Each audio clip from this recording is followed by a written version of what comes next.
काफ़ी टाइम से लोग रिएक्ट के रोड मैप के लिए कमेंट्स कर रहे हैं, तो एक बहुत ही एडवांस प्रीमियम रिएक्ट का रोड मैप मैं आपके लिए लेके आया हूँ। अब बहुत लोग बोलेंगे कि ये रोड मैप वाली जो वीडियो है ये रिएक्ट के प्लेलिस्ट में तो सबसे पहले नंबर पे होनी चाहिए। पहले हमें रोड मैप डिस्कस करना था, फिर हमें सारी की सारी चीज़ें पढ़नी थी, फिर ये 2-3 वीडियोस या जितने भी वीडियोस अभी हमारे आए हैं उसके बाद ये रोड मैप मैं क्यों बता रहा हूँ। तो देखो, रोड मैप बताने में मैं बहुत ज़्यादा इंटरेस्टेड रहता नहीं हूँ। इंस्टीड की मैं रोड मैप प्रिपेयर करूँ, मैं पढ़ाना स्टार्ट कर देता हूँ कि प्रॉपर तरीके से सारी के सारे टॉपिक्स कवर कर लिए जाए तो आपको प्रॉपर अंडरस्टैंडिंग लगी जाएगी कि आगे कैसे क्या करना है। और मैं बीच में एक शॉर्ट्स के थ्रू रोड मैप बता देता हूँ, जैसे कि मैंने जावास्क्रिप्ट में किया था। जावास्क्रिप्ट की प्लेलिस्ट मैंने स्टार्ट कर दी थी एंड बीच में एक रोड मैप आपको दे दिया। जिनको भी रोड मैप देखना था वो रोड मैप शॉर्ट्स के थ्रू देख सकते थे। तो मैं सोच रहा था रिएक्ट में भी ऐसा ही कर दूंगा, बट काफ़ी टाइम से आप कमेंट कर रहे थे कि जावास्क्रिप्ट का जैसा रोड मैप दिया था हमें काफ़ी अच्छा लगा था, तो एक रिएक्ट का बहुत ही प्यारा सा एडवांस सा रोड मैप दे दो, जिससे कि हमें सारी की सारी चीज़ें पता हो कि रिएक्ट में एटलीस्ट पढ़नी क्या है।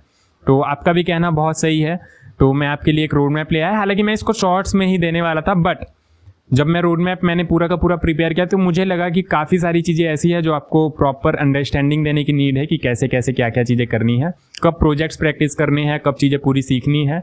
तो वो सारी की सारी चीज़ें मैंने सोचा कि वीडियो में बता देता हूँ तो ज़्यादा बेटर रहेगा, सारी की सारी चीज़ों का आपको आइडिया लग जाएगा। और इस रोड मैप में बहुत ही ध्यान से सुनना, बहुत ही इंपॉर्टेंट बात कहने जा रहा हूँ मैं। इस रोड मैप में जितनी भी चीज़ें मैंने बताई है वो सब इंपॉर्टेंट चीज़ें हैं, ठीक है। तो आप ध्यान ये रखना कि कहीं से भी पढ़ो, नो मैटर आप मेरी प्लेलिस्ट से पढ़ रहे हो, स्कूल फॉर यू की प्लेलिस्ट से पढ़ रहे हो, या फिर कहीं और पढ़ रहे हो, किसी भी प्लेलिस्ट से पढ़ रहे हो। ये रोड मैप इसलिए है ताकि आप इंडिपेंडेंट हो जाओ, किसी भी प्लेलिस्ट से डिपेंड रहने की ज़रूरत नहीं है आपको। किसी भी प्लेलिस्ट से आप पढ़ रहे हो, आप ये रोड मैप बस ध्यान में रखना कि इस प्लेलिस्ट में मुझे सारी की सारी चीज़ें पढ़ाई जा रही है नहीं, या आपने पेड कोर्स ही ले रखा है तो ये सारी की सारी चीज़ें मुझे करवाई जा रही है या नहीं, आपको ध्यान में रखना है। अगर सारी की सारी चीज़ें करवाई जा रही है तो डेफिनेटली आप पूरा का पूरा प्लेलिस्ट फॉलो करो, एंड पूरा का पूरा प्लेलिस्ट फॉलो करो जिससे भी आप पढ़ रहे हो। अगर कुछ चीज़ें कम है, जैसे कि इस रोड मैप में मैंने बताया है काफ़ी सारी चीज़ें, अगर आपको कम लग रही है दूसरी प्लेलिस्ट में आप देख लो कि ये चीज़ें हैं या नहीं है, उसमें मिल रही हैं, आप वहाँ से पढ़ लो। ये टॉपिक डायरेक्टली सर्च कर लो, लाइब्रेरी जो भी मैंने बता रखा है डायरेक्टली सर्च कर लो, वहाँ पे देख लो। तो इस तरीके से आप पूरा का पूरा रोड मैप तो नहीं, रिएक्ट आप सीख जाओगे। आप ये सोचोगे कि एक प्लेलिस्ट में सारी की सारी चीज़ें मिल जाए तो काफ़ी मुश्किल है, काफ़ी ज़्यादा भटकना पड़ेगा, और आप चाहते हो नहीं भटकना तो डेफिनेटली फिर हमारी प्लेलिस्ट पे भी आप आ सकते हो। तो आपकी प्लेलिस्ट ही फॉलो कर लेते हैं, दूसरी प्लेलिस्ट में क्यों जाएंगे। तो हो सकता है इस प्लेलिस्ट में थोड़ा टाइम लग जाए, तो मैं आपका टाइम वेस्ट भी नहीं करना चाहता। आप चाहते हो कि दूसरी प्लेलिस्ट से हम कर ले सारी की सारी चीज़ें, टॉपिक बता दो तो वो मैं आपको बता देता हूँ। आपको लगता है दूसरी प्लेलिस्ट से करना है तो आप डेफिनेटली जाके कर सकते हो। टाइम बहुत ज़्यादा इंपॉर्टेंट है, ठीक है, बहुत ज़्यादा किसी के लिए वेट भी नहीं करना चाहिए। तो यहाँ पे सबसे पहली बात तो मैंने इसको 7 फेजेस में डिवाइड किया है, जैसे कि जावास्क्रिप्ट में मैंने किया था। तो ये 7 फेजेस बहुत ज़्यादा इंपॉर्टेंट फेजेस हैं। ये सारी के सारे फेजेस आपको 1 by 1, ठीक है, पार करना है। ऐसा नहीं कि एक बारी में सारी चीज़ें पढ़ने बैठ जाना है, ठीक है। फिर प्रोजेक्ट्स हैं। अब प्रोजेक्ट्स जो हैं, ऐसा नहीं कि आपको लास्ट में करना है प्रोजेक्ट। मैंने लास्ट में लिखा है सारे फेजेस के बाद, इसका मतलब ये नहीं कि प्रोजेक्ट्स आपको लास्ट में करना है, नहीं। प्रोजेक्ट्स जो भी मैंने इसमें बताया है, प्रोजेक्ट्स में मैंने कैटेगराइज किया है बिगिनर, इंटरमीडिएट, एडवांस। तो यहाँ पे बिगिनर प्रोजेक्ट्स आपको करने हैं स्टार्टिंग में ही, कुछ टॉपिक्स आप सीखने के बाद। मैं बताऊंगा कि कब आपको बिगिनर प्रोजेक्ट्स करने हैं, कब इंटरमीडिएट, कब एडवांस प्रोजेक्ट्स करने हैं, फिर कुछ ऑप्टिमाइजेशंस वगैरह, और रिएक्ट के बाद क्या करना, और कुछ ऑप्शनल चीज़ें। मेन तो यहाँ आपके 7 फेजेज हैं, तो ये आप ध्यान से समझ लो कि कैसे कैसे क्या करना है। तो सबसे पहले आपका फेज़ 1। अब ये जो फेज़ 1 है आपका, ये फेज़ 1 डेफिनेटली आपका जावास्क्रिप्ट है ना। सबको आइडिया लग ही गया होगा कि प्री रिक्विजिट यहाँ पे बात कर रहे हैं तो डेफिनेटली जावास्क्रिप्ट की बात हो रही होगी, क्योंकि बिना जावास्क्रिप्ट के रिएक्ट तो कुछ है ही नहीं। रिएक्ट जो है जावास्क्रिप्ट का ही एक लाइब्रेरी है, तो जावास्क्रिप्ट सीखना बहुत ज़्यादा ज़रूरी है। लेकिन अब ऐसा बिल्कुल नहीं है कि जावास्क्रिप्ट आपको सीखना है तो पूरा का पूरा जावास्क्रिप्ट आपको मास्टर करने बैठ जाना है। अगर आपने रिएक्ट सीखना स्टार्ट कर दिया है, या रिएक्ट का आपने मूड बना लिया है कि अब मुझे रिएक्ट करना है, तो बहुत ही सिंपल सा तरीका ये है कि जो मस्ट नीडेड टॉपिक्स हैं जावास्क्रिप्ट की वो आप पढ़ लो और रिएक्ट करना स्टार्ट कर दो। और साथ ही साथ आप जावास्क्रिप्ट मास्टर भी करने लगो, क्योंकि ये तो सही बात है कि इतनी सारी टॉपिक्स काफ़ी हैं रिएक्ट के लिए, बट जावास्क्रिप्ट जितना ज़्यादा आप सीखोगे, ये बहुत ध्यान से समझ लो कि जावास्क्रिप्ट जो है आपका डायरेक्टली प्रोपोर्शनल है रिएक्ट के, ठीक है, ये समझना बहुत ज़्यादा इंपॉर्टेंट है। और यही वो चीज़ है जो बहुत लोग मिस्टेक करते हैं, रिएक्ट जावास्क्रिप्ट गया भाड़ में, जहन्नुम में। तो ऐसा नहीं करना है। रिएक्ट से ज़्यादा इंपॉर्टेंट आपका जावास्क्रिप्ट है। जितना ज़्यादा जावास्क्रिप्ट आपका स्ट्रांग होगा उतना ज़्यादा आपका रिएक्ट स्ट्रांग होगा। जावास्क्रिप्ट आप स्ट्रांग करते जाओगे, रिएक्ट आपका स्ट्रांग होता जाएगा इनडायरेक्टली। ठीक है, आपको समझ नहीं आएगा, लेकिन हाँ, रिएक्ट आपका स्ट्रांग हो रहा होगा। रिएक्ट में वही सारी चीज़ें हैं जो जावास्क्रिप्ट में हमने की है। React is nothing but A JavaScript library. बाकी जो रिएक्ट फॉलो कर रहे हैं उन्हें पता चल ही गया होगा अभी तक तो। ठीक है, तो ऐसी कौन सी मस्ट नीडेड टॉपिक्स हैं जिसको सीखने के बाद हम जावास्क्रिप्ट करना, रिएक्ट करना स्टार्ट कर सकते हैं? तो बेसिक सबसे पहले तो आपको आना चाहिए वेरिएबल, ऑपरेटर्स वगैरह, और कुछ और बेसिक चीज़ें हैं जो कि आपको लगती है जावास्क्रिप्ट में वीडियोस देखने के दौरान कि ये भी मुझे सीख लेना, आप सीख सकते हो। बेसिक में बहुत ज़्यादा तो लगेगा नहीं, 1 दिन 2 दिन आपके लिए काफ़ी है बेसिक सीखने के लिए। फंक्शंस बहुत इंपॉर्टेंट है। ठीक है, फंक्शंस आप अगर नहीं सीखोगे तो रिएक्ट में कुछ भी नहीं कर पाओगे। फंक्शंस बहुत ज़्यादा इंपॉर्टेंट है, तो फंक्शन आपको सीख लेना है। और ये सब के लिए सेपरेट एक वीडियो है। ठीक है, सेपरेट एक वीडियो है मेरी जावास्क्रिप्ट प्लेलिस्ट में, तो आप जाके देख सकते हो। बेसिक अगर आपको चाहिए, वेरिएबल ऑपरेटर्स पे आपको 2 वीडियोस मिल जाएंगे, वेरिएबल्स के लिए और ऑपरेटर्स के लिए। वो 2 वीडियो में आपका बेसिक कंप्लीट हो जाएगा। फंक्शन के लिए एक सेपरेट वीडियो है, वो उसी प्लेलिस्ट में प्रीमियम जावास्क्रिप्ट आप सर्च करना। क्या सर्च करोगे आप यूट्यूब पे? Premium JavaScript. आपको टॉप में ही वो प्रीमियम जावास्क्रिप्ट की प्लेलिस्ट मिल जाएगी, उसमें सारी की सारी चीज़ें हैं। इससे कई ज़्यादा है, बट अगर रिएक्ट करना है तो इतनी सारी चीज़ें आप ढूंढ के कर लो, काम हो जाएगा। तो वेरिएबल, ऑपरेटर, फिर फंक्शन के लिए एक सेपरेट वीडियो आप देख लेना। फंक्शन करोगे आपका काम हो जाएगा। और एरे, ऑब्जेक्ट, स्ट्रिंग, इसका भी एक सिंगल वीडियो में सारी की सारी चीज़ें मैंने बता रखी है। हालांकि वीडियो थोड़ा लंबा है, 4-5 घंटे का है, बट डेफिनेटली छोटे वीडियोज़ में कंप्लीट करना पॉसिबल भी नहीं है। फिर आप चुन्नू मुन्नू चीज़ें में अटक जाओगे, एडवांस चीज़ें आप नहीं सीख पाओगे। तो एक 5 घंटे का वीडियो है। अगर आपको लगता है कहीं और से छोटे वीडियोस में आप समझ पा रहे हो तो ठीक है, वहां से भी कर सकते हो, कोई दिक्कत वाली बात नहीं है। तो एरे, ऑब्जेक्ट, स्ट्रिंग आप कर लेना। फिर डॉम मैनिपुलेशन का एक सिंगल वीडियो है, ये भी आई बिलीव 4-5 घंटे का है। अच्छा, सारे ही 4-5 घंटे के नहीं, कुछ छोटे भी हैं, कुछ बड़े हैं, डिपेंड करता है टॉपिक पे। Array, object, string, DOM manipulation बहुत इंपॉर्टेंट टॉपिक्स हैं, तो डेफिनेटली इसके वीडियोज थोड़े बड़े होंगे। फिर असिंक्रोनस जावास्क्रिप्ट, ये भी आई बिलीव 3 घंटे का है, तो ये देख लेना। सिर्फ एक वीडियो में एपीआई वाला वीडियो देख लेना। ठीक है, इसमें मैंने मेंशन नहीं किया है, बट यहाँ पे आप, अच्छा यहाँ प्रोमिसेस एंड एपीआईज है ना, तो आप समझ जाओगे। एक एपीआई वाला वीडियो है, आई बिलीव 40 मिनट्स का है, तो एपीआई वाला वीडियो 40 या 1 घंटे का होगा। एपीआई वाला वीडियो देख लेना। फिर उसके बाद असिंक्रोनस जावास्क्रिप्ट का एक सिंगल वीडियो है 3 घंटे का, वो आप देखोगे, ये पूरा का पूरा पोर्शन आपका कंप्लीट हो जाएगा। ठीक है, तो सिर्फ रोड मैप मैं आपको नहीं दे रहा हूँ, बता भी रहा हूँ कहाँ से करना है। ठीक है, अब मेरी वीडियो से करना है, कोई दिक्कत वाली बात नहीं, कहीं और से करना है, लेकिन ये करना जरूर, तभी आप रिएक्ट कर पाओगे। फिर ES6 फीचर्स, जैसे कि आपका डीस्ट्रक्चरिंग हो गया। अब इन तीनों पे सेपरेट वीडियोस मैंने बना रखा है, डीस्ट्रक्चरिंग पे भी, स्प्रेड एंड रेस्ट ऑपरेटर पे भी, मॉड्यूल्स पे भी। अच्छा, तीनों पे सेपरेट लेक्चर है क्या? हाँ, बड़े बड़े नहीं, छोटे छोटे हैं, 20-22 मिनट के होंगे या अराउंड 30-40 मिनट्स के, देख लेना आप। ये 30-40 मिनट्स के, ये भी 30-40 मिनट्स के, ये भी 30-40 मिनट्स के अराउंड हो गए। अब देख लेना कितना है। तो कितने वीडियोस आपको इसमें लगेंगे? 1-2 वीडियोस तो आपके यहाँ पे हो गए, 3-4-5 वीडियो, इसमें 2 वीडियोस हैं, तो 6-7-8-9-10, तो अराउंड 10 वीडियोस आपकी प्लेलिस्ट में, जो प्रीमियम जावास्क्रिप्ट वाली प्लेलिस्ट आप देखोगे उसमें अराउंड 20-22 वीडियोस हैं। तो उसमें से आप ये 10 वीडियोस ढूंढ के अगर कर लेते हो, दैट इज़ इनफ। फिर आप रिएक्ट करने के लिए मोर देन इनफ बहुत अच्छे से आप रिएक्ट कर पाओगे।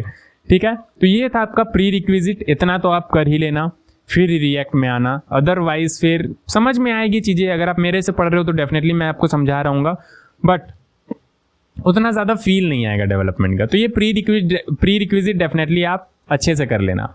फिर फेज 2 है हमारा रिएक्ट बेसिक्स। अब रिएक्ट बेसिक्स में डेफिनेटली बेसिक चीज़ें आप सीखोगे, और बेसिक सीखना बहुत ज़्यादा इंपॉर्टेंट है एडवांस चीज़ें सीखने के लिए। लोगों को लगता है कि बेसिक जल्दी जल्दी करके निपटा देंगे, बेसिक ही तो है, लेकिन अगर आप बेसिक को डेप्थ में सीखोगे तो एडवांस चीज़ें बहुत ज़्यादा इजी लगती है, बहुत आसानी से आप कर सकते हो। और इसका प्रूफ मैंने आपको जावास्क्रिप्ट की प्लेलिस्ट में दे रखा है। ठीक है, तो CLI टूल, CLI का फुल फॉर्म होता है बेसिकली कमांड लाइन इंटरफेस। तो जो इंस्टॉलेशन का प्रोसेस है, बेसिकली आप कौन सा कमांड यूज़ करते हो इंस्टॉल करने के लिए, तो इस पर मैंने वीडियो तो ऑलरेडी बना दिया, आपने देख भी लिया होगा आई बिलीव। तो क्रिएट रिएक्ट वाला ऐप वाला सिंटैक्स आप यूज़ कर सकते हो, या फिर वीट वाला कमांड। ठीक है, दोनों ही आप यूज़ कर सकते हो। क्रिएट रिएक्ट ऐप बहुत ज़्यादा पॉपुलर था, क्रिएट रिएक्ट ऐप से ही हम लोग करते थे, और इवन अभी भी किसी से पूछोगे जो अपडेट नहीं रह रहे हैं तो वो आपको क्रिएट रिएक्ट ऐप ही बताएंगे। बट मैंने आपको दोनों बताया है, वीट वाला भी और क्रिएट रिएक्ट ऐप वाला भी। लेटेस्ट कौन सा है? रिएक्ट खुद रिकमेंड करता है वीट से आप करो, तो वीट से ही हम लोग भी कर रहे हैं अपने प्लेलिस्ट में और वीट यूज़ कर रहे हैं। हालांकि बताया मैंने दोनों है, बट वीट पे फोकस कर रहे हैं। इससे भी मैंने इंस्टॉल करने बताया, इससे भी, बट वीट पे फोकस कर रहे हैं। तो ये आप देख लेना, एक वीडियो में पूरा का पूरा आपका कंप्लीट हो जाएगा। फिर फोल्डर स्ट्रक्चर भी मैंने आपको बता ही दिया है प्लेलिस्ट में, ठीक है। तो फोल्डर स्ट्रक्चर समझना बहुत ज़्यादा इंपॉर्टेंट है रिएक्ट समझने के लिए। फोल्डर स्ट्रक्चर नहीं आ रहा होगा तो रिएक्ट आपके लिए बहुत सरदर्द, मकड़ा का जाला जैसा लगेगा। फोल्डर स्ट्रक्चर समझ लोगे, बहुत अच्छा लगेगा, लगेगा कि हाँ मकड़ा का जाला तो नहीं है, ठीक ही ठाक चीज़ है, समझ जाएंगे हम लोग। तो फोल्डर स्ट्रक्चर पे भी एक वीडियो मैंने तो एक वीडियो में ही कर दिया है, 1 घंटे का होगा, बट बहुत प्रॉपर तरीके से समझाया है। फिर कंपोनेंट्स बहुत ज़्यादा इंपॉर्टेंट है रिएक्ट में। रिएक्ट का जो कोर फीचर है, ठीक है, कंपोनेंट सीख जाओगे, बहुत हद तक आपने रिएक्ट सीख लिया। अब कंपोनेंट्स में ही आपको JSX, props, states, data flow को आइडिया लेना है। JSX, प्रॉप्स वगैरह मैंने एक ही वीडियो है, एक ही लेक्चर जिसमें मैंने कंपोनेंट्स का पूरा बेसिक्स आपको समझा दिया है, ठीक है। अभी आई एम नॉट श्योर कि वो वीडियो पब्लिक हो चुकी है या नहीं, शेड्यूल्ड ही होगी, पब्लिक होने वाली होगी, तो आप देख लेना। एक बेसिक वाली वीडियो में ये सारी की सारी चीज़ें मैंने बता दी है, बट डजेंट मीन कि ये वीडियोज़ सेपरेटली नहीं आएंगी, नहीं। डेप्थ में डिस्कस करना है तो सेपरेट वीडियोज़ भी लाने पड़ेंगे मुझे, और डेफिनेटली मैं लाऊंगा। बेसिक वीडियोज़ इसलिए हैं ताकि आप पूरा का पूरा कंपोनेंट का अंडरस्टैंडिंग ले लो। एक सिंगल वीडियो में आपको ये पूरा कंपोनेंट का अंडरस्टैंडिंग लग जाएगा। अच्छा, इसलिए आपने बेसिक वीडियो क्रिएट किया, हाँ, उसके बाद सेपरेट वीडियोज़ भी आएंगे डेफिनेटली। डेप्थ में भी तो सीखना है ना, ऐसा तो नहीं है कि बेसिक करके निकल जाएंगे, डेप्थ में सीखना है डेफिनेटली।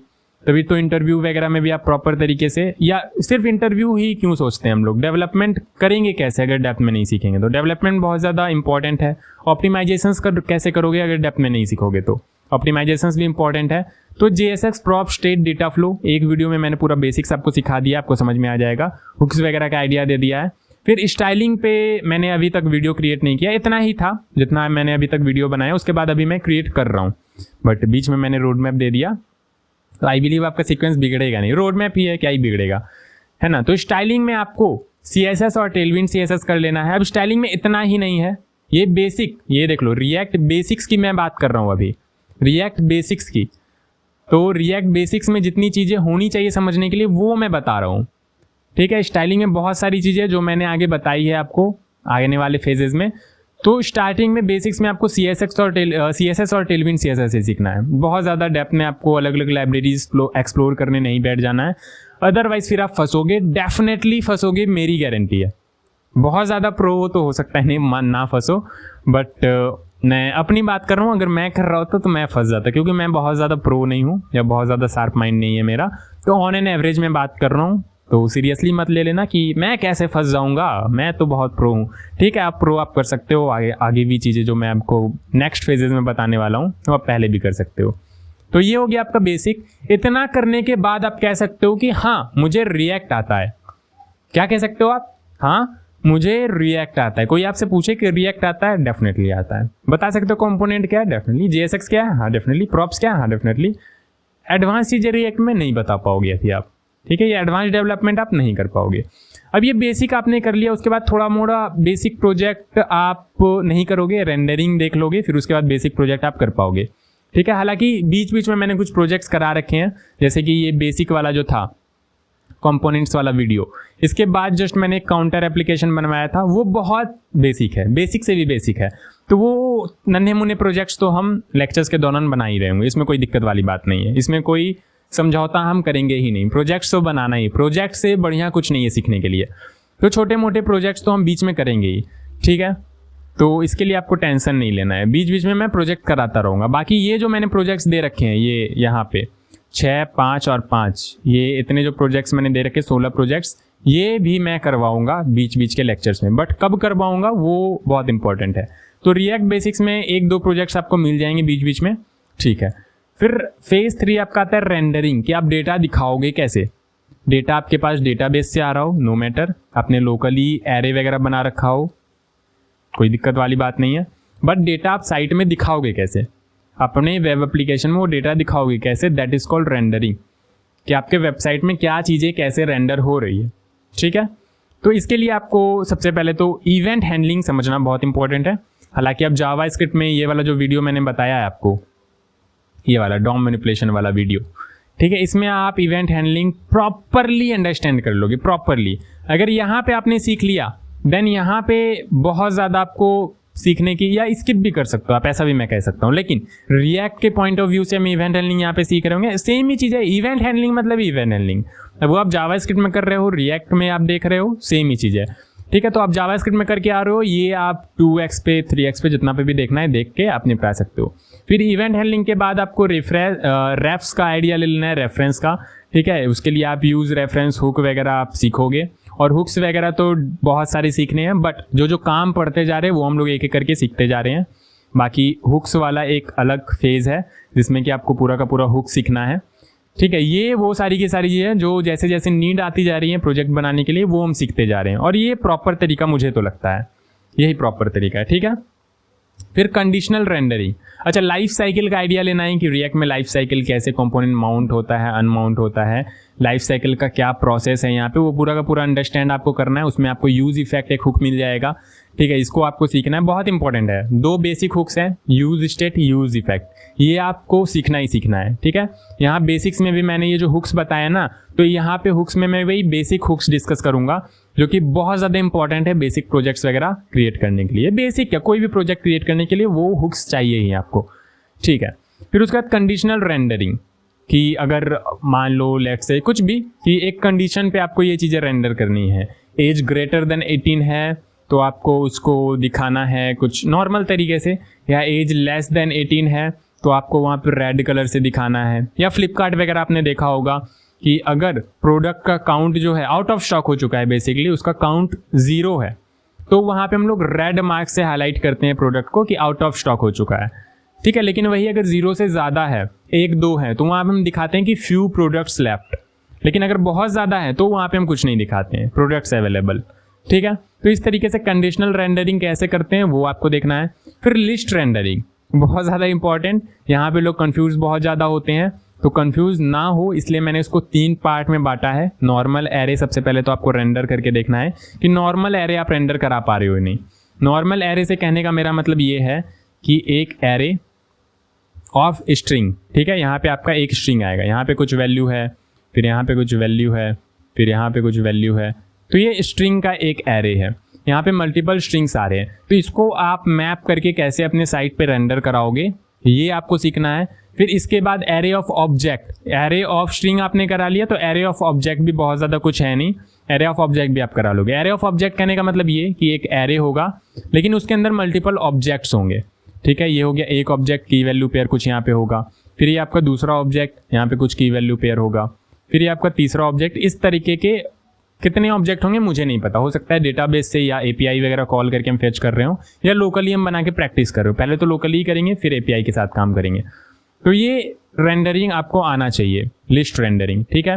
एरे ऑफ ऑब्जेक्ट, फिर एरे ऑफ एरे भी आपको मिल सकता है, पता नहीं आपने देखा है या नहीं देखा है, बट रियल वर्ल्ड सिनेरियो में काफ़ी बारी ऐसी हमें नीड आ जाती है कि एरे ऑफ एरे को हम रेंडर करा रहे हैं, ठीक है।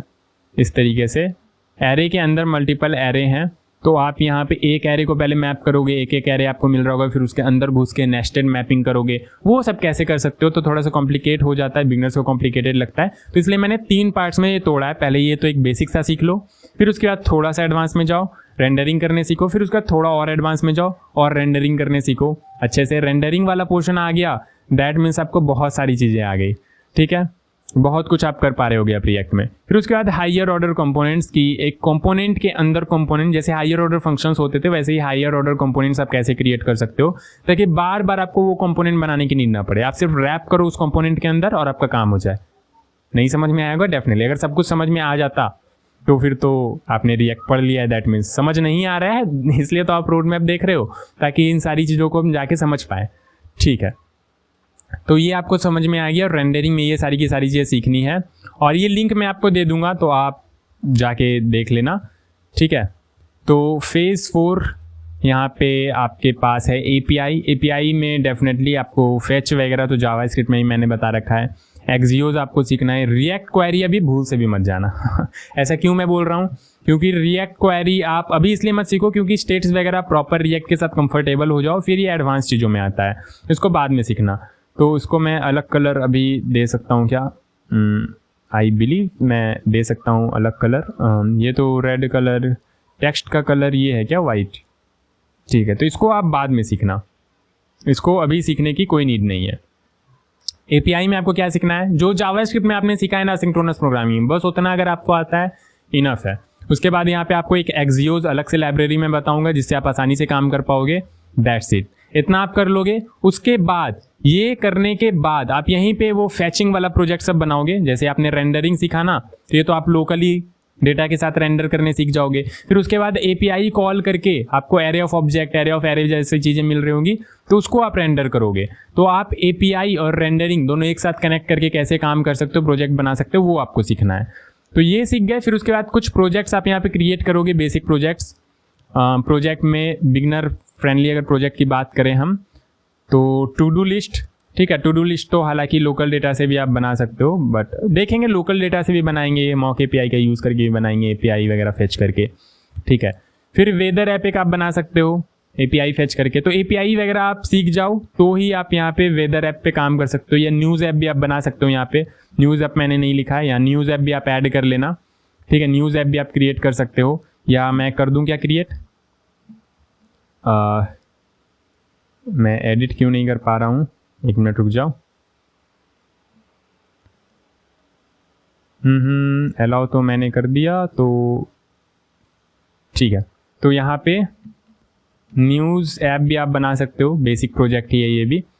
तो हालांकि कोई भी एक ऐसा नहीं है कि ये टू डू लिस्ट मैंने बोल दिया तो ये बिगनर फ्रेंडली प्रोजेक्ट ही नहीं, टू डू को हम बहुत ज़्यादा एडवांस तक भी ले जा सकते हैं। तो टू डू आप यहाँ इंटरमीडिएट प्रोजेक्ट में भी बना सकते हो, एडवांस में भी बना सकते हो, डिपेंड करता है आप किस लेवल तक जा रहे हो।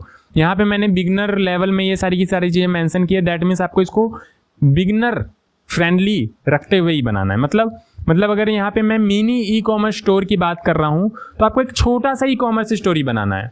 बहुत ज़्यादा आपको एडमिन पैनल और फिर यूज़र पैनल, फिर एनालिटिक्स वगैरह ये सब क्रिएट करने नहीं लग जाना है, वो आप कर भी नहीं पाओगे बिगनर फेज में। तो ई कॉमर्स स्टोर आपका बिगनर फेज में भी आता है, इंटरमीडिएट में भी आता है। ये देखो बेसिक ई कॉमर्स स्टोर, फिर यहाँ पे आपके पास एडवांस ई कॉमर्स स्टोर। तो जैसे जैसे आप चीज़ें सीखते जाओगे आपको पता चल जाएगा कि अच्छा यहाँ पे तो ई कॉमर्स स्टोर बेसिक था हमारा, हम इसमें ये सारी चीज़ें भी कर सकते थे। तो आपने बना लिया इंटरमीडिएट ई कॉमर्स स्टोर। फिर आपको पता चलेगा जैसे जैसे आप आगे बढ़ोगे, फिर आपको पता चलेगा अच्छा ये सारी चीज़ें भी हम कर सकते थे, अब तो हम एडवांस ई कॉमर्स स्टोर बना सकते हैं, जो कि हम मार्केट में पब्लिश भी कर सकते हैं शायद। तो फिर एडवांस ई कॉमर्स स्टोर भी आप बना सकते हो, ठीक है। तो ये ध्यान रखना। कैलकुलेटर, बेसिक कैलकुलेटर सीखने के पॉइंट ऑफ व्यू से बस ऑपरेशंस वगैरह आप सीख जाओ इसलिए। फिर mini e commerce store, quiz app, expense tracker, news app, ये सारे के सारे प्रोजेक्ट्स बनाने हैं।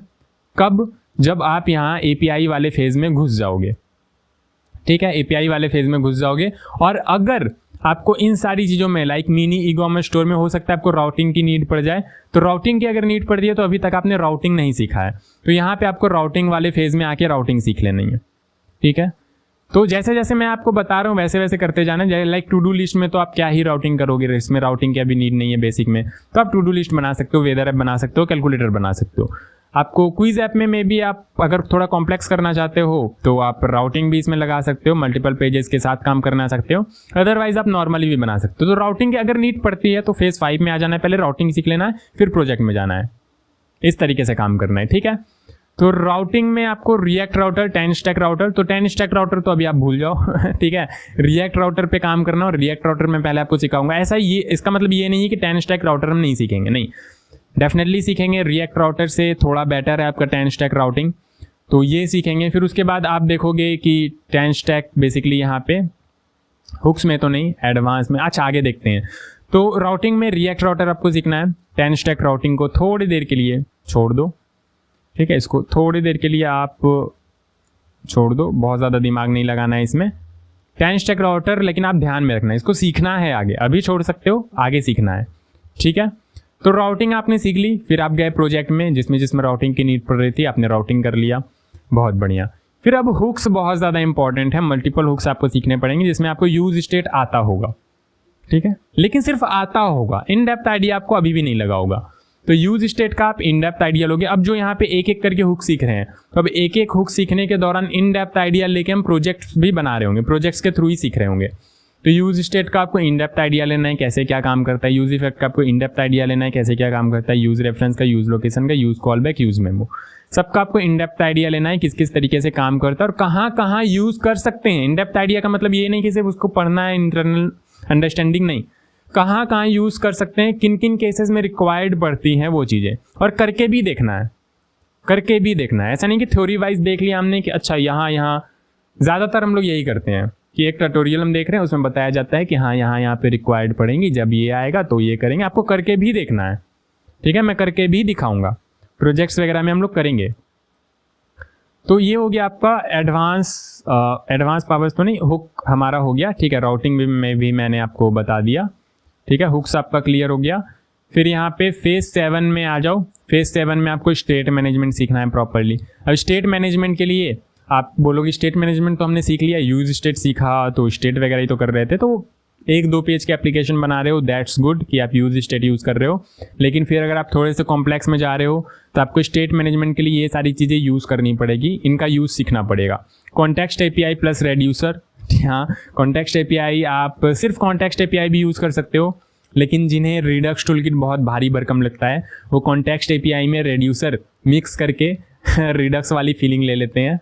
आप भी ऐसा करोगे। अब देखो यहाँ पे ये सारी चीज़ें मैंने जो दी है ना, तो बहुत लोग यहाँ पे बोलेंगे कि रिडक्स टूलकिट हम करेंगे, ये सारी की सारी चीज़ सीखने का क्या मतलब है? तो मतलब बनता है डेफिनेटली। अगर आप ये सोच रहे हो कि रिडक्स टूलकिट हमने सीख लिया, अब हर जगह रिडक्स टूलकिट ही यूज़ करेंगे, दैट मीन्स कि आपने प्रॉपर अभी तक डेवलपमेंट फील्ड में काम किया नहीं है। जब आप डेवलपमेंट फील्ड में काम करोगे, हो सकता है आपको जो प्रोजेक्ट मिले उसमें रिडक्स टूलकिट यूज़ हो ही ना रखा हो। वो एक इंटरमीडिएट सा प्रोजेक्ट है जहाँ पे उन्होंने बनाया ही इसलिए है कि एक ग्रॉसरी स्टोर, बहुत ज़्यादा लोग यूज़ नहीं करेंगे, एक सिटी के अंदर तक ही होगा। तो वहाँ पे आप अगर जस्ट स्टैंड का यूज़ करके भी काम कर रहे हो या कॉन्टेक्स्ट एपीआई का ही सिर्फ यूज़ करके काम कर रहे हो तो भी कोई दिक्कत वाली बात नहीं है। क्या दिक्कत है? कोई दिक्कत वाली बात नहीं है। बहुत ज़्यादा यूजर्स तक जाना नहीं है, बहुत ज़्यादा कंपोनेंट्स बनेंगे नहीं, ठीक है। लेकिन अगर आपको लग रहा है कि बहुत ज़्यादा स्केलेबल बनाना है, बहुत ज़्यादा कंपोनेंट्स बनने वाले इन फ्यूचर में, तो फिर आप रिडक्स टूलकिट की तरफ जा सकते हो, रिडक्स यूज़ कर सकते हो। लेकिन रिडक्स को ही सिंप्लीफाई करने के लिए आपका रिडक्स टूलकिट आया तो आप रिडक्स टूलकिट यूज़ कर सकते हो। तो हम लोग जो इस सीरीज़ में डिस्कस करेंगे वो चारों डिस्कस करेंगे। एक दिन का काम है, एक दिन में जस्ट स्टैंड बताऊंगा, प्रोजेक्ट प्रैक्टिस कराऊंगा, जस्ट स्टैंड कंप्लीट हो गया। दैट डजंट मीन कि आप जस्ट स्टैंड पे ही आप पड़े रहो, जस्ट स्टैंड ही करते रहना, नहीं। जस्ट स्टैंड आपने सीख लिया, रिडक्स सीख लिया, रिडक्स टूलकिट सीख लिया, आप रिडक्स टूलकिट पे मैं भी ये कह रहा हूँ कि आप रिडक्स टूलकिट पे ज़्यादा कंफर्टेबल हो। रिडक्स टूलकिट पे टूलकिट क्या होता है? टूलकिट पे आप ज़्यादा काम करो, ठीक है। बट आपको रिडक्स भी आना चाहिए, जस्ट स्टैंड भी आना चाहिए, कॉन्टेक्स्ट एपीआई भी आना चाहिए, क्योंकि प्रोजेक्ट्स में ये यूज़ होते हुए दिखेंगे। मैंने भी काफ़ी सारे प्रोजेक्ट्स में जस्ट स्टैंड यूज़ किया, ठीक है। और जो पुराने प्रोजेक्ट्स थे उनमें मैंने रिडक्स यूज़ कर रखा है। तो अब मेरी हिम्मत होगी, पूरा वीडियो रिकॉर्ड करने के बाद जब मैं वीडियो बंद करने जाता हूँ तब पता चलता है कि अरे वीडियो तो पहले ही कट हो चुका है। और सच बता रहा हूँ, बहुत गुस्सा आता है इस सिचुएशन में, पर क्या ही कर सकते हैं। बहुत ज़्यादा सावधानी बरतने बहुत ज़्यादा सावधानी बरतने के बावजूद भी हो जाता है कभी कभी ऐसा, तो क्या ही कर सकते हैं। अब खैर, मैं बता ये रहा था कि काफ़ी सारे प्रोजेक्ट्स में तो मैंने जस्ट स्टैंड यूज़ कर रखा है, रिडक्स यूज़ कर रखा है। तो क्या मेरी हिम्मत होगी कि मैं अब उसे रिडक्स टूलकिट में कन्वर्ट करूं? नहीं, स्केल तो करना नहीं है मुझे उस प्रोजेक्ट को, कुछ छोटे मोटे चेंजेस करने हैं। तो डेफिनेटली मुझे जस्ट स्टैंड का भी आइडिया होना चाहिए, रिडक्स का भी आइडिया होना चाहिए, रिडक्स टूलकिट का भी आइडिया होना चाहिए। तो ये कम्प्लीटली डिपेंड करता है कि आप लार्ज स्केल पे काम करना चाहते हो या सिर्फ रिडक्स टूलकिट पे ही सीमित रहना चाहते हो। ठीक है, कंपनीज़ में आपको काफ़ी सारे प्रोजेक्ट्स ऐसे मिल जाएंगे जो जस्ट स्टैंड पे ही इम्प्लीमेंटेड है या रिडक्स पे इम्प्लीमेंटेड है, या आपको यही काम दे दिया गया कि आपको रिडक्स टूलकिट पे अब लेके आना है, इसे शिफ्ट करना है, ठीक है। तो आपको आनी चाहिए, सारी की सारी चीज़ें आनी चाहिए। कॉन्टेक्स्ट एपीआई प्लस रेड्यूसर तो डेफिनेटली आप सीखोगे ही सीखोगे, क्योंकि ये बेस है। उसके बाद आप रिडक्स टूलकिट में आ जाते हो, बट मैं ऐसा नहीं करूँगा। मैं जस्ट स्टैंड, रिडक्स और रिडक्स टूलकिट तीनों ही सिखाऊंगा। बाकी तो आपकी मर्जी है, ज़बरदस्ती कर नहीं सकते कि आपको यही सीखना है, फिर ये मैं वीडियोस बना दूंगा, आप देख लेना। आपको इसके बाद मैक्सिमम ये जगह यही होता है कि कॉन्टेक्स्ट एपीआई हमने सीख लिया, जस्ट स्टैंड, रिडक्स बहुत ओल्ड हो चुका है, रिडक्स टूलकिट यूज़ कर लेते हैं, ठीक है। तो काफ़ी सारी चीज़ें मैंने बताई वो ओल्ड हो चुकी है, यूज़ नहीं करनी है, बट यहाँ पे ये काम की चीज़ है। तो मैं रिकमेंड कर रहा हूँ कि आपको आनी चाहिए। बाकी आप देख लो, चाहते हो रिडक्स टूलकिट सिर्फ सीख के काम कर लेना तो वो भी ठीक बात है। फिर स्टाइलिंग की अगर बात करें तो स्टाइलिंग में मैंने आपको बताया था CSS, टेलविंड CSS, बट उसके बावजूद भी काफ़ी सारी चीज़ें होती है। अब क्या सब सीखनी है? तो सब सीखने का मतलब ये है कि एक बारी आपने काम कर लिया, आपको आइडिया लग जाता है। जो मेजर है वो ये है, CSS आना चाहिए, टेलविंड आना चाहिए, फिर उसका SAD-CN बहुत ज़्यादा इंपॉर्टेंट, बहुत बढ़िया, लेटेस्ट, ठीक है, बहुत प्रॉपर तरीके से आप तगड़े तगड़े UI डिज़ाइन बना सकते हो, एनालिटिक्स वगैरह सब कुछ क्रिएट कर सकते हो SAD-CN का यूज़ करके। बट SAD-CN को प्रॉपर यूटिलाइज करने के लिए आपको रिएक्ट हुक फॉर्म, जॉड वगैरह, टाइपस्क्रिप्ट वगैरह ये सारी की सारी चीज़ें भी आनी चाहिए। अब टाइपस्क्रिप्ट एक्चुअली रिक्वायर्ड तो नहीं है, रिक्वायर्ड तो नहीं कहना चाहिए, बिना टाइपस्क्रिप्ट के भी आप SAD-CN को इम्प्लीमेंट कर सकते हो, बट टाइपस्क्रिप्ट अगर आता होगा तो प्रॉपर तरीके से आप यूटिलाइज कर पाओगे। अब टाइपस्क्रिप्ट का मैं आपको आइडिया दे देता हूँ। देखो मैंने बता दिया था पहले, बट अब क्या कर सकते हैं, वीडियो कट गया तो दोबारा से बता देता हूँ, ठीक है।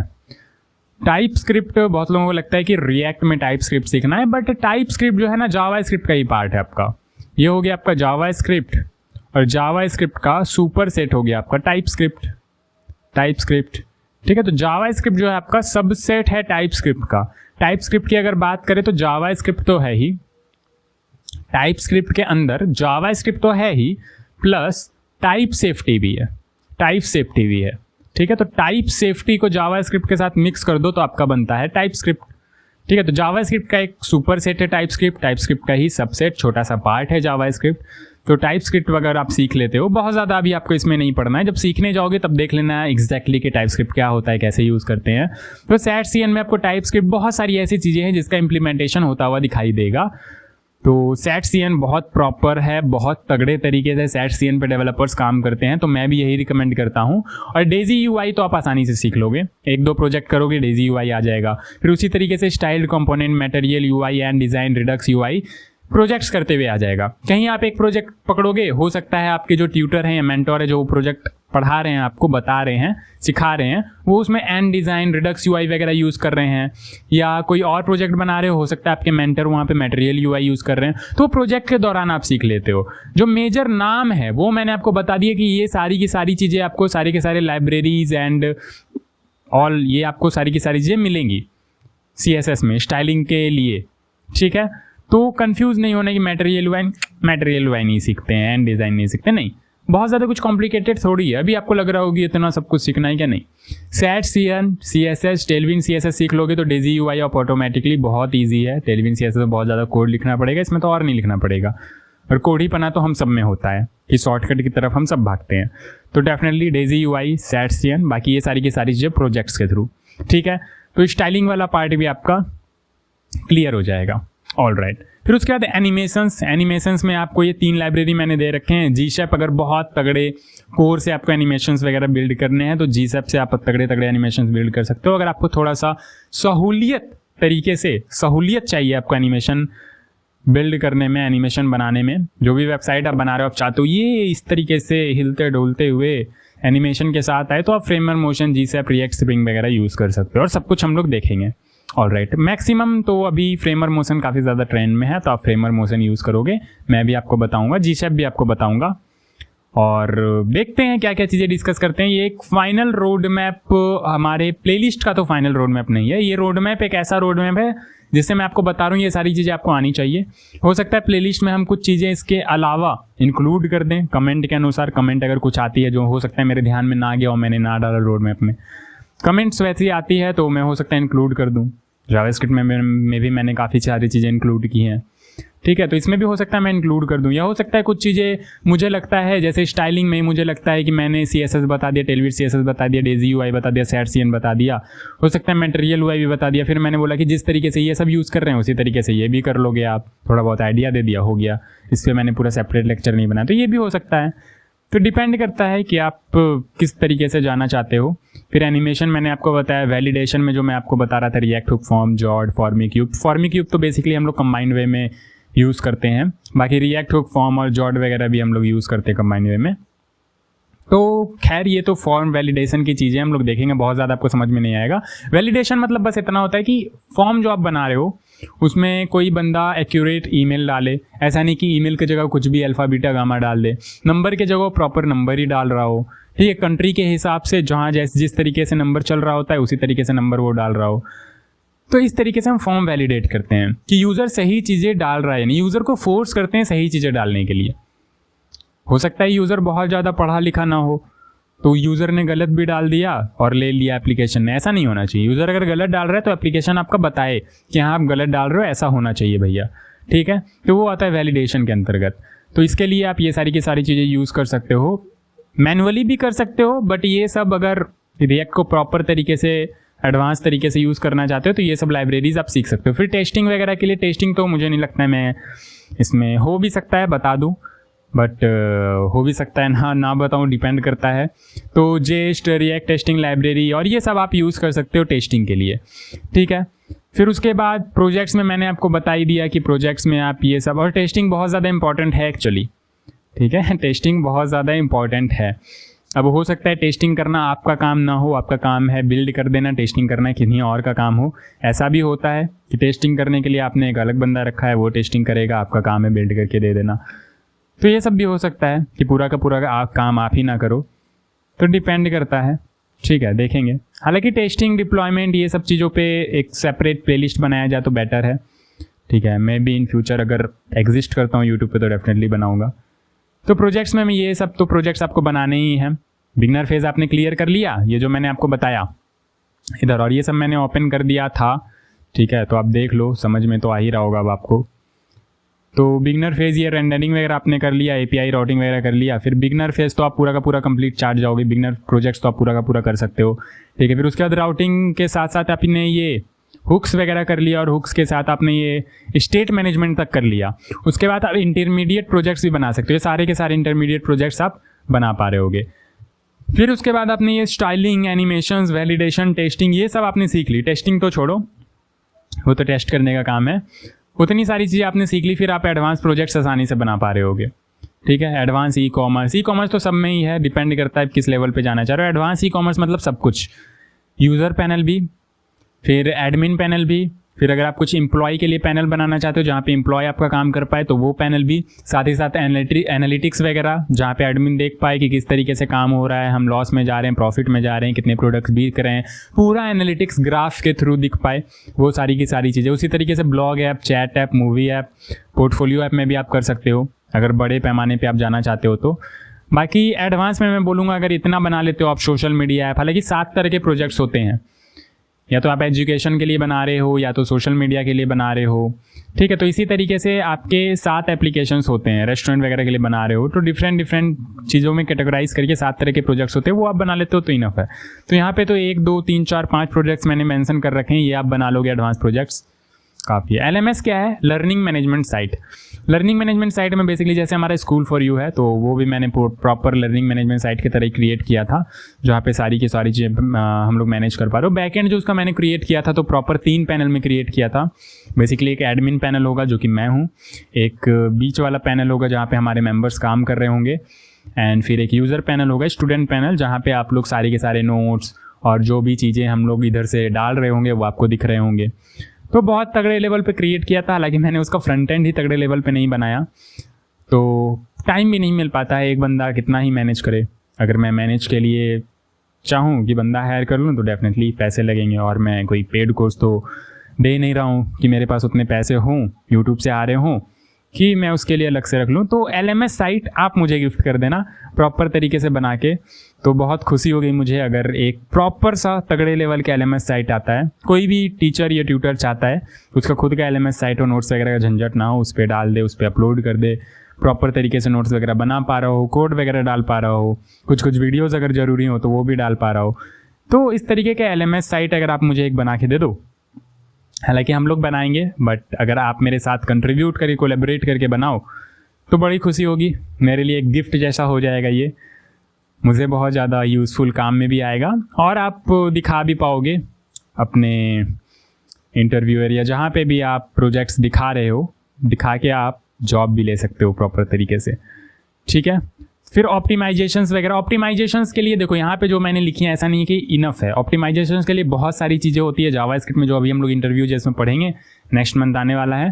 तो इंटरव्यू जेस में जो हम लोग डिबाउंसिंग, थ्रॉटलिंग और डिफरेंट टॉपिक्स हम लोग पढ़ेंगे, मेमोराइजेशन वगैरह सब कुछ आप मिक्स करके कंबाइन करके आप परफॉर्मेंस ऑप्टिमाइजेशन के लिए यूज़ कर सकते हो। हालांकि ये रिएक्ट के लिए मैंने बताया use memo, code splitting, lazy loading वगैरह आप यूज़ कर सकते हो। वर्चुअलाइजेशन, डिफरेंट लाइब्रेरीज वगैरह भी इसके लिए आती है, लाइक रिएक्ट विंडो वगैरह आप यूज़ कर सकते हो, तो परफॉर्मेंस आपका इंप्रूव हो जाएगा।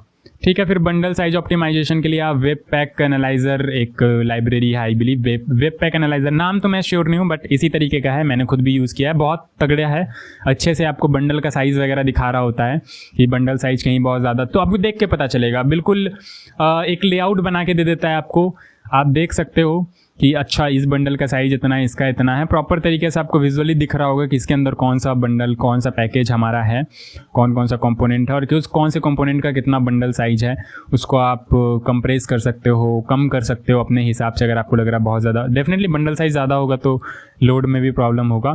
फिर कॉस्ट ऑप्टिमाइजेशन भी बहुत ज़्यादा इंपॉर्टेंट है। कॉस्ट परफॉर्मेंस ऑप्टिमाइज करोगे तो कॉस्ट भी ध्यान में रखना, ऐसा ना हो कि कॉस्ट बहुत ज़्यादा चला जाए।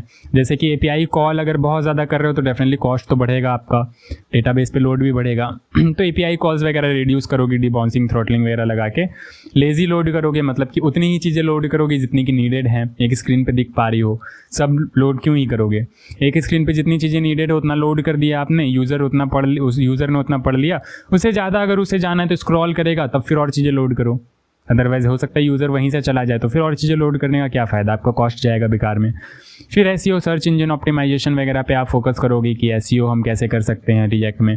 और बहुत ज़्यादा प्रॉब्लम भी आपको आएगी इन सारी चीज़ों में, और जब प्रॉब्लम आनी शुरू हो जाएगी तब आपको लगेगा कि हाँ, रिएक्ट से भी आगे कुछ तो होना चाहिए, और तब आप कहीं ना कहीं एक प्रॉपर डेवलपर बन चुके हो।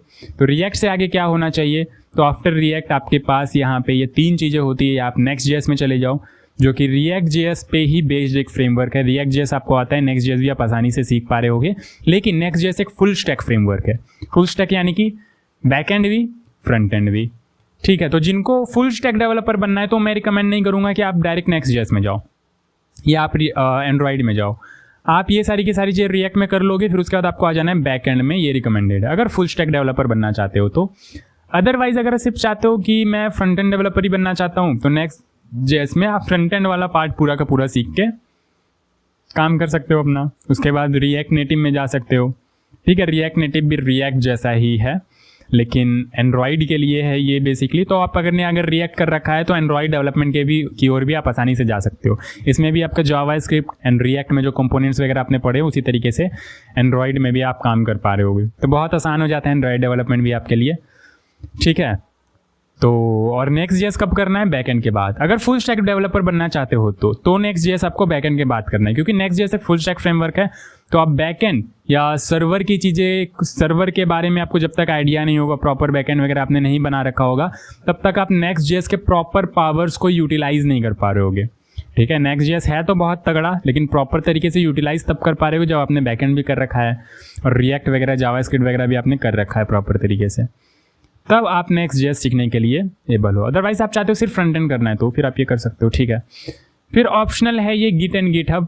अब गिट एंड गिटहब आपका वर्जन कंट्रोल सिस्टम है, VCS।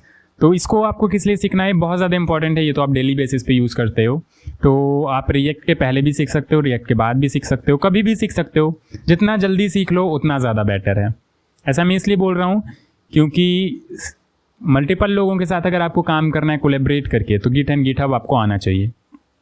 डिप्लॉयमेंट वगैरह भी करना है तो भी गिट एंड गिटहब इंपॉर्टेंट है। ठीक है, तो इंपॉर्टेंट तो है, लेकिन इसका रिएक्ट पे कोई इफेक्ट नहीं पड़ेगा। अगर आपको गिट एंड गिटहब नहीं आता है, दैट्स कंप्लीटली नॉर्मल। ठीक है, आप रिएक्ट आसानी से सीख सकते हो, कहीं भी आपको गिट एंड गिटहब का ऐसा नहीं होगा कि यूज़ होता हुआ दिखाई दे रहा। हो सकता है आप रिपोजिटरी वगैरह क्लोन करो तो एक लाइन में आप क्लोन कर लोगे गिट इंस्टॉल करके, बहुत सिंपल सी चीज़ है। मुझे टाइम मिलेगा, मैं एक लेक्चर में गिट एंड गिटहब ले आऊँगा, बट आपको सीखना चाहिए, बहुत ज़्यादा इंपॉर्टेंट है। आप रिएक्ट के प्रोजेक्ट्स वगैरह बना रहे हो, साथ साथ आप स्टोर भी करते चलो तो बढ़िया है, साथ साथ कोलैबोरेट करके काम भी करते चलो तो मज़ा आएगा। तो गिट एंड गिटहब अपने आप में बहुत पावरफुल टूल है और बहुत ज़्यादा इंपॉर्टेंट है डेवलपर की लाइफ में। एक बार आप सीख जाते हो तो डेली बेसिस पे आप यूज़ करोगे, बहुत ज़्यादा मज़ा आएगा। फिर जब भी आप कोई प्रोजेक्ट बना रहे हो फटाक से गिटहब पे सेव कर लोगे। ठीक है, और फ्री ऑफ कॉस्ट भी आप इसमें सारी की सारी चीज़ें कर सकते हो, तो इसलिए भी बहुत अच्छा है। तो उम्मीद करता हूँ आपको ये पूरा का पूरा रोड मैप समझ में आ गया होगा। अब आप इस एबल हो कि आप कहीं से भी पढ़ो, आसानी से आप पढ़ सकते हो। आपको लगता है कि स्कूल फॉर यू से नहीं पढ़ना है, कहीं और से पढ़ना है, आप वहाँ से भी बहुत ही आसानी से पढ़ सकते हो। बस ध्यान ये रखना कि सब कुछ आपको सीखने को मिल रहा हो, सब कुछ आप पढ़ पा रहे हो, ठीक है। प्रॉपर जिस तरीके से मैंने आपको बताया वो उस तरीके से सीक्वेंस फॉलो कर रहे हो, या सीक्वेंस थोड़ा बहुत आगे पीछे भी है तो वो सारी की सारी चीज़ें आपको सीखने को मिल रही है। हो सकता है एक प्लेलिस्ट में ना मिले, फिर आप दूसरे जगह से सर्च करके जो टॉपिक्स आपके बच गए हैं वो देख लेना। फिर तीसरे जगह से बहुत ज़्यादा भटकना पड़ रहा है तो फिर एट द एंड वापस आ जाना यहाँ हमारे प्लेलिस्ट में, तब तक तो ये कंप्लीट हो ही जाएगा प्लेलिस्ट, ठीक है। तो डिपेंड करता है, कहीं से भी पढ़ो, अच्छे से पढ़ो, कोई दिक्कत वाली बात नहीं है। तो ये आपका पूरा का पूरा रोड मैप है और बहुत प्रॉपर रोड मैप है, आई बिलीव। बहुत अच्छे से मैंने आपके लिए बनाया है, बहुत प्यार से, तो आपको अच्छा भी लग रहा होगा। और ये सब मैं ओपन करके आपको दिखा देता हूँ कि स्टार्टिंग में तो डरा नहीं रहा हूँ, ठीक है, ओपन करके बस दिखा रहा हूँ, एक बार देख लो कि हाँ ये सारी की सारी चीज़ें हैं, आप देख लो। इतना कुछ आपको पढ़ना है रिएक्ट में, बहुत कम चीज़ें हैं, छोटी मोटी सी चीज़ें हैं, आप आसानी से कर लोगे, ठीक है। तो पढ़ो मज़े से और क्या ही दिक्कत वाली बात है। और बाकी तो मैं पढ़ा ही रहा हूँ आपको। और एक बात मैं आपको बता देता हूँ कि हो सकता है एक वीक बाद वीडियोस आने में लेट हो, क्योंकि करंटली जिस लोकेशन पे मैं वीडियो शूट करता हूँ यहाँ बाढ़ का पानी घुस चुका होता है, ठीक है। तो फिर मैं वीडियोस नहीं बना सकता, तो फिर मैं 1-1.5 हफ्ते घर पे आराम करूँगा। तो मैंने आपको बता दिया, बाकी मुझे पता है कमेंट्स तो आ ही रहे होंगे कि वीडियोज़ कहाँ हैं, बट ठीक है, वो सारी चीज़ें आप नहीं समझ पाते हो कि मुझे क्या प्रॉब्लम हो रही है, क्यों मैं वीडियो नहीं बना पा रहा हूँ।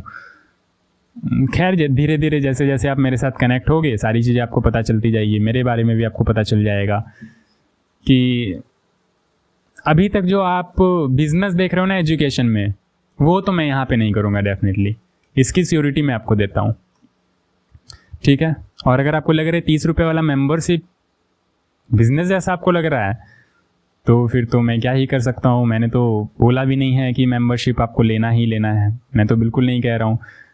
लेकिन सपोर्ट करने के लिए लोग मेंबरशिप लेते हैं, या कुछ को लगता है कि टाइम बचाने के लिए ले रहे हैं तो वो भी। बट मैं सारी चीज़ें आपको क्रिस्टल क्लियर कर देता हूँ कि कब वीडियोस आने वाली है, क्यों मैं शेड्यूल कर रहा हूँ, सारी चीज़ें।